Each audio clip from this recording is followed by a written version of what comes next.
Reproductive system जो होता है बच्चों, इसमें 3-4 चीजें बहुत इंपॉर्टेंट है। क्या क्या ध्यान से समझते हैं।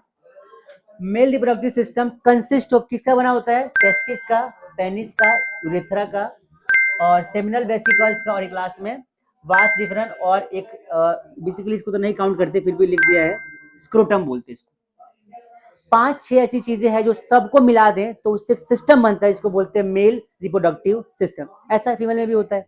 मैंने क्या बताया था कि human is a most advance developed organism, जिसके बॉडी में हर चीज के लिए सिस्टम बना होता है। खाना खाने का अलग सिस्टम है, एक्सक्रीट करने का अलग सिस्टम है, सांस लेने का अलग सिस्टम है। वैसे ही हमारे बॉडी में रिप्रोड्यूस करने का अलग सिस्टम है। और जब भी किसी बॉडी में सिस्टम होता है उसका मतलब उसके बॉडी में उसके कुछ पार्ट्स होंगे जो मिलकर सिस्टम को बनाएंगे। बात समझ में आ रही है कि सिस्टम जब है किसी बॉडी में किसी प्रोसेस के होने का, तो उस प्रोसेस को पूरा करने के लिए कुछ बॉडी ऑर्गन्स होंगे जो हैं टेस्टिस है, ठीक है। दूसरा वास डेफरेन है, वेसिकल्स है और प्रोस्टेट ग्लैंड है। सुनो क्या होता है। टेस्टिस जो होता है basically to produce sperm and covered by scrotum. Basically क्या होता है, ये जो टेस्टिस है इसका मेन काम होता है स्पर्म को प्रोड्यूस करने का। क्या काम होता है बच्चों, स्पर्म का प्रोड्यूस करने का।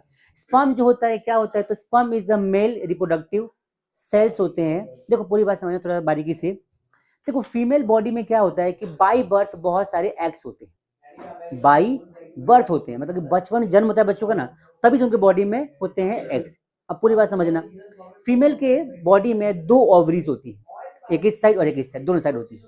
स्टमक के दोनों साइड होती है ओवरीज, दोनों ओवरीज में एग्स होते हैं। और ये एग जो होते हैं ना, एग स्टार्टिंग में जब आपकी एज 13-14 तक नहीं हुई होती तब तक तो एग क्या होते हैं, नॉर्मल होते हैं। लेकिन उसके बाद हर महीने कुछ एग्स क्या करते हैं, एक एग यहाँ से और एक एग यहाँ से, ऑल्टरनेट मंथ में हर महीने अलग अलग ओवरी से एग्स बाहर आते हैं और ये फर्टिलाइज होने के लिए आते हैं, ठीक है। और फर्टिलाइज होने के लिए आते हैं, फर्टिलाइज हो गए तो वेल एंड गुड, नहीं हुए तो ब्रेक होकर बॉडी से बाहर निकलते हैं। एंड दैट बाहर निकलना with mucus and blood, that is called periodic cycles, जो आगे पढ़ेंगे हम तरीके से डायग्राम के साथ समझाऊंगा आपको।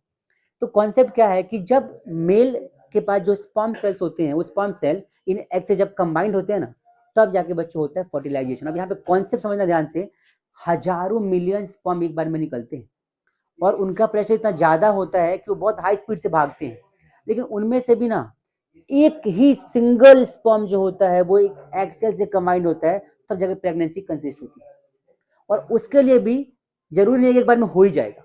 मतलब क्या होता है कि स्पर्म सेल्स मिलियंस में होते हैं, लेकिन उसमें से एक स्पर्म सेल ही सिर्फ काम आता है प्रेगनेंसी के लिए, बाकी सारे वेस्ट है। ये बात समझ में आई सबको।